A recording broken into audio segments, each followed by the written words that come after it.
शेतकरी मित्रांनो, तुम्हाला मी एक झाड दाखवतो. हे 4 वर्षाचं झाड आहे आणि त्याचा बुंदा पहा तुम्ही. एकदम कवळ्यामध्ये सुद्धा त्याचा बुंदा येत नाही. म्हणजे एवढं वाढलं आहे 4 वर्षामध्ये.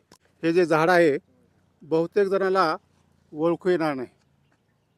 याचं नाव आहे मिलिया डुबिया.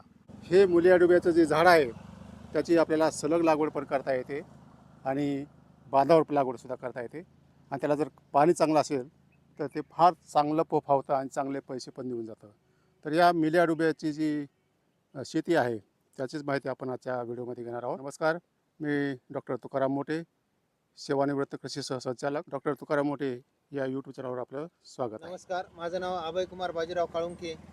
अभय नर्सरी व छत्रपती हॉर्टिकल्चर नर्सरी या नर्सरीचा मी मॅनेजिंग डायरेक्टर आहे. नर्सरी जी आहे ही मोजे रायपूर, तालुका परतूर, जिल्हा जालना इथे आहे. परभणी मराठवाडा कृषी विद्यापीठ येथून माझं BSc हॉर्टिकल्चर शिक्षण झालेलं आहे आणि शिक्षण घेऊन मागील 18 वर्षापासून मी ह्या नर्सरी व्यवसायामध्ये आहे. शेतकरी बंधूंनो, हे जे अभय काळुंके आहेत हे उच्च शिक्षित आहेत आणि ते फलोत्पादनाच्या नर्सरीबरोबरच काही जंगली प्रजातीचे रोपं तयार करून सुद्धा ते विकतात. आणि त्यांच्याकडे रक्तचंदन पण आहे, त्यानंतर पांढरं चंदन पण आहे आणि ही मिलिया डुबियाची पण ते रोपं तयार करून विकतात. त्यांच्या बांधावर त्यांनी लागवड केलेली आहे. किती लागवड केलेली आहे तुम्ही? हे माझ्याकडे 250 रोपं हे बांधावरती आहेत हं. की जे मी 5-5 फुटावर लागवड केलेली आहे. हां.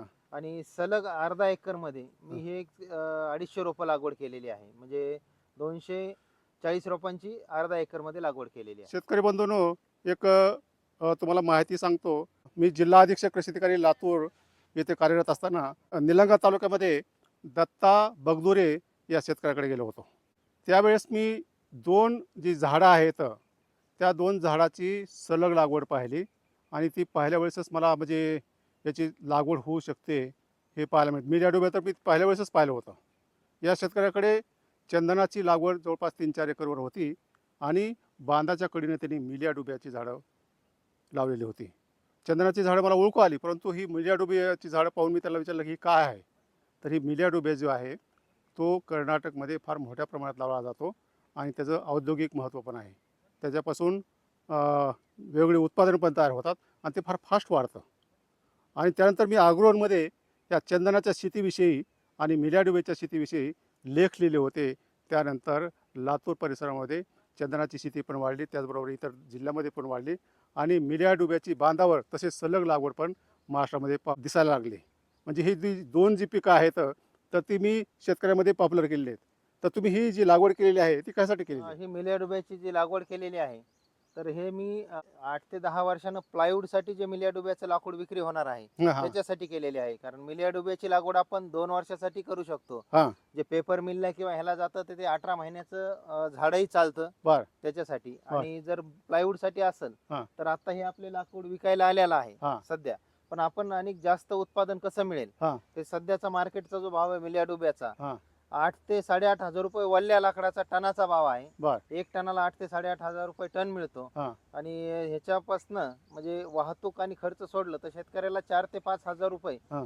म्हणजे 1 टनाचे मिळतात. आणि एका झाडापासून आता पुढच्या 2-3 वर्षात माझं 1 टनाचं एक झाड होईल. हां. म्हणजे 5,000 एका झाडापासून. हां. आणि ते सुद्धा बांधावरती मिळत आहेत. हां. म्हणजे ह्या झाडाचा आपल्या इतर पिकाला कुठलाही त्रास नाहीये. हां. सरळ कारण वाढतं. हे सरळ वाढतं. हां. आणि दुसरी गोष्ट ही लिंबाच्या प्रजातीमध्ये असल्यामुळं हां. ह्याला इतर प्राण्यांचाही त्रास नाही, कोणी खातही नाही ह्याला बांधावरती लागलं. बरं. कारण शेतकऱ्याची सगळ्यात मोठा अडचण ही की बांधावर जर झाड लावलं हां. तर बकरी असेल किंवा जनावर असेल खातात, ह्याला कोणीच खात नाही. कर्नाटकमध्ये फार मोठ्या प्रमाणात लागवड असल्यामुळं तिथे वेगवेगळ्या इंडस्ट्री तिथे प्लायवूडच्या उभ्या राहिलेल्या आहेत.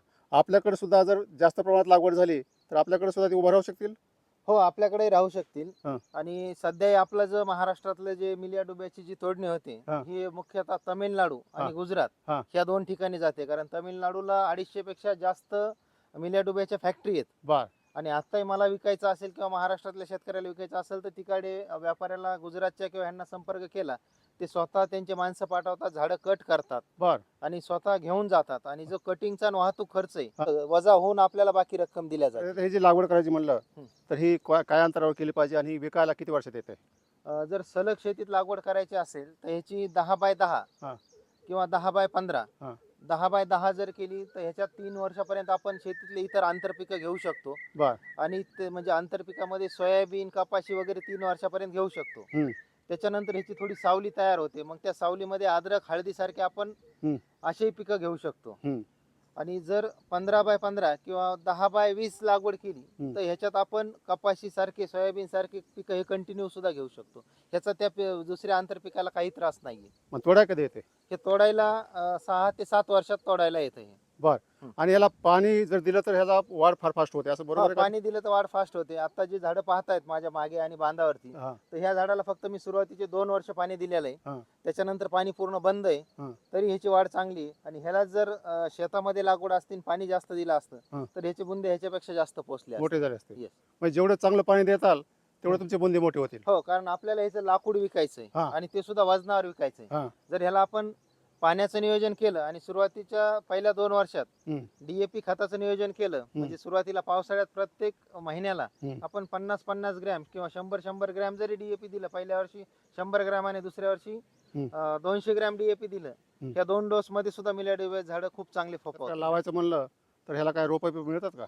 हा, रोपं हे अभय नर्सरीमध्येच आपण उपलब्ध करून देतो शेतकऱ्यांना. मिलिया डुबियामध्ये बरेचसे प्रकार आहेत, हम्म. पण ही कोइंबतूर विद्यापीठाची PTM 1 आणि PTM 2 ह्या हा. 2 जाती आहेत, बर. की ज्या कोइंबतूर विद्यापीठाने ह्याच्यावर संशोधन करून हा. त्या फास्ट वाढणाऱ्या जातींची निवड केलेली आहे सिलेक्शन पद्धतीने ह्या व्हरायटी.